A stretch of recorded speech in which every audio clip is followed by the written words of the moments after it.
Welcome to IN60, and my guest is Harindra de Silva, Portfolio Manager in the Systematic Edge team at Allspring Global Investments. Harin, welcome. Thank you. Nice to be here. It's a pleasure to have you in the flesh. Harin, I'm going to ask you a series of questions. We want short, sharp answers. You can pass at any time, and your time starts now.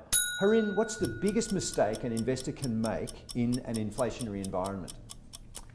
Is focusing on the current level of inflation as opposed to what inflation is going to be, because it's the changes in inflation that are most important, not the prevailing level of inflation. What's the best investment decision you've ever personally made? Investing in my education, that's probably the single biggest return I've ever seen. NASCAR, rally, or Formula One? Rally for me. I think that highlights the adaptive nature of the driving technique. Is ESG a factor by itself, or really another term for quality?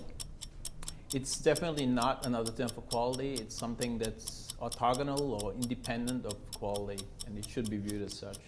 Does buy the dip work more often than it fails? Yes, it does.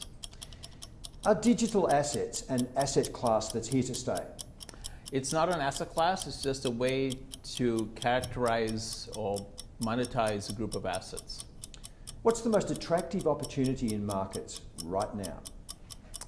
I think the most attractive opportunity right now are carbon credits. Carbon credits are incredibly undervalued. They should be at around $150 per ton.